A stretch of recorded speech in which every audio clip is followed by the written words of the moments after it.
here, and this is a short video screencast just to talk you through some of the basics of using Padlet.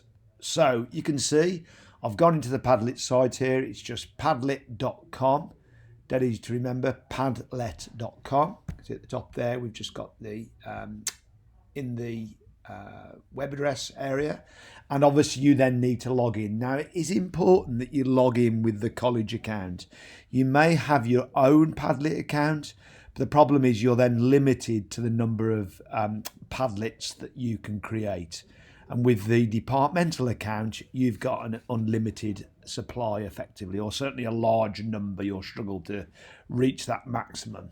So there's 10 areas or 10 departments that each have separate logins. Now, obviously, I'm not going to share all the logins here, but we'll give you a link, or we'll provide information in this SharePoint area about how you'll access your username and password if you've forgot the login for your area.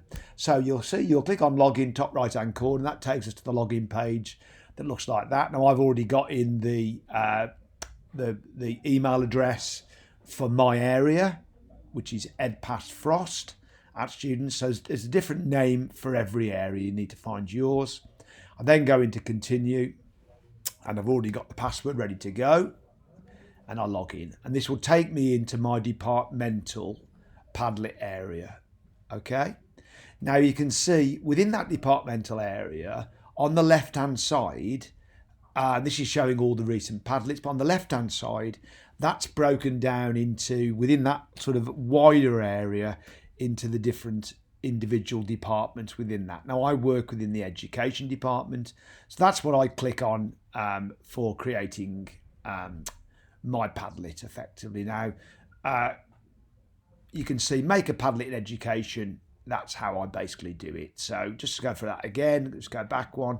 Once you're into the overall and you've logged in, you need to click on your area that you're part of. You can see in my area we've got counselling, early years, health and social, etc. My one is education. Okay, and then I'm going to click on to make a new Padlet. These are some of the ones that I've created before. Make a Padlet in education, and then it brings up the different choices of Padlets. Now I'm not going to cover all of these in this particular screen cast. There's lots of choices here. I'm just going to show you one of the go-to basic ones that I use a lot, really just to be able to create a Padlet and then be able to collect feedback quickly from students. So that's kind of one of the brilliant ways that Padlet can be used, that you can create almost like we used to have with Jamboard, a whiteboard which students give feedback on. And probably the best one for that, I would say, is discussion board. So I click on that and it creates the kind of template that you would need. Okay, now you can create things with AI.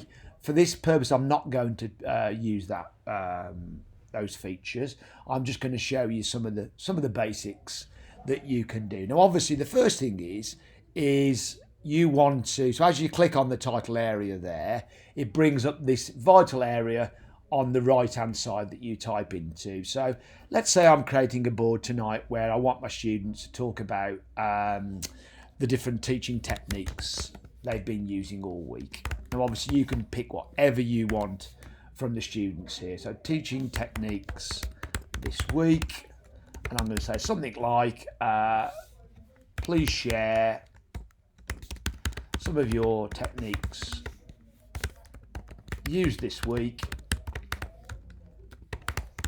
and how well they worked. How well they worked. Okay, so that's the first thing. I click done there. Okay, and that will then, you can see on the right, on the left hand side, it's created that prompt for people. Now one of the things you might want is to change the wallpaper, which is kind of the background to the slide. And I try to get wallpapers that fit with what I'm doing. So to change the wallpaper, you click on the wallpaper section, the appearance, and then it gives you some options. So you can just change the colour if you want to. There are some kind of templates that you can pick. But if you want something that fits with the topic of your Padlet, you can go into custom. Now you do have the option here of uploading some images that you've already found, which is just the upload. So you'd already have downloaded an image and then you can upload it. But there is an option to search. So if I want to search, it will do a search within the kind of template. So if I search under teaching or teaching techniques, I'll even put that and see what we get for that. And you can see now, I can look to see if there's any ones here that kind of fit with teaching technique. If I put teacher, actually, it might give me a better choice. So sometimes you have to think about the way you frame it. So I'm going to look for any of these that look like a teacher. So that's not bad. I quite like that. Okay. You can see now it's, I can close that and then I can click save, and that now is my template. Okay. Now the only issue with that, doesn't show that up very well. So I can probably play around with that a bit. So if I don't like that wallpaper, then I can change it again. I can go into custom. Again, I can go into custom again, and I can go into search one more time. Let's see what else, because that doesn't, the colours don't really work with my. So let's try another one. Looking for teacher. I'm trying to not find an archetypal teacher or something that's like stereotypical. So how about that one? Let's try this one. Okay. Yeah, so I'm going to stick with that for now.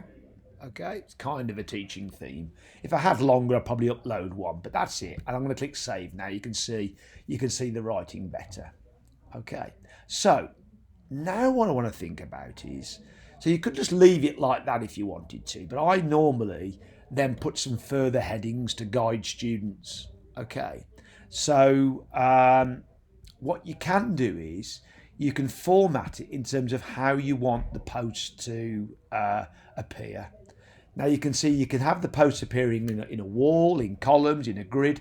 I often like columns because what I can now do is put sections in. So I now can give different headings in these sections. So I'm looking for teaching techniques. So here I could talk about describe techniques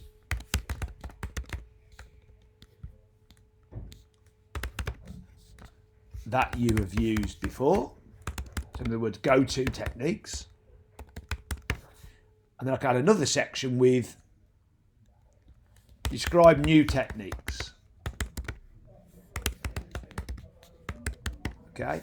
Again, if I wanted to, I could add another image to go with there. But as it stands, obviously I'll show you how to share this now. All the students, there's two ways they can add their posts. They can either click on the plus, or they can click on the plus in the bottom right. But I need to show you now how you put this in a format to share with your students.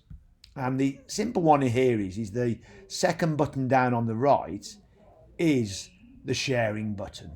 Okay, so let me show you that again. The second button down is the sharing button. And now what you want to have is visitor permissions. Now you can either have a situation where they can comment or they can actually write new posts. Now I like the write new post. That's the one I go for, but we can vary this. And then what you want to go in terms of privacy is you want to go for secret. Okay. And the secret one, what that basically means, this is a bit like the unlisted, so it's not publicly available, but anyone with the link can access this particular Padlet. So that's it. So I've showed you how to set the Padlet up. I've shown you how to change the background, what they call the I've got the name of it now, sorry. The wallpaper area. What I'm going to show you, I've shown you how to share it, other than the fact now that once you've put those writer and link privacy secret, you can now click on copy link to board. Now that's copied the web link to the board, so I could, if I wanted to, just share that with my students via Google Classroom. Or another option is, which I often use, is because one of the problems with this link is, can you see how long the link is? So actually one of the good things you can use is a URL shortener. So this means you can take really long links and shorten them into something that the students can easily type in. So I'm just going to log into bit.ly. I've already got an account with this, if it kind of allows me to log in. Just finding my login for this. So it's a completely free account that you can use for this particular one. It might need me to authenticate here, which I can do very quickly. Yeah, so you'll be familiar with the two-stage verification. So I'm just going onto my phone where I'm going to authorise that. And you can see now it will ask me, is this me? Yes, it's me. So that will go through now. And just continue and go into the URL shortener. Now what I can do is I go on create new, shorten a link. I then paste in that big long link. It's far too long. And I'm going to put TT for teaching techniques. And I'm going to put today's date, which is the 18th of the 9th, 25. So the date's quite a good one because everyone knows it. And it's unique to that particular day. If your short link is too generic, then what you'll get is, if I quickly show you, if I just put TT, for example, you'll find that it will come up that somebody's already got that. So it's too kind of generic. So instead I'll put in the date again, and now you'll find, fingers crossed, that will be unique. And it is, and it's created that for me. So what I can now do is with that, I can paste that into my slides, and then when the students come to access the Padlet, they can get straight into it. So if I just type that link in, you can see I'm like a student now, and I can add my responses. So I can either add the responses through the plus there, and you can see I can type things in, I can add images, I can, all sorts of things that I can add that I can look at in. I can search for images to add to my post. And then when I'm happy with it, I will just click on publish. What I normally encourage students to do is put their initials. So I can add it there, or I can add it at the bottom via either way you can do it, and then you need to drag it into its place. So that's Padlet in a nutshell. That's creating just an initial Padlet. I'm just going to see if I can show you some of the ones that I've used previously. So let's see if I can go and show you some of the previous ones that I've done, and you can see how well they work. So I had one earlier in the week where it was early class, and I wanted my students to give ideas for kind of expectations. So what I should expect of them and what they can expect of me as a teacher. So you can see I've got this now, and I can even post this on Google Classroom. And so we can go back to this and we can look at it together about what were the kind of expectations that we agreed of each other. So that was a good one. Let's see if we can find another one.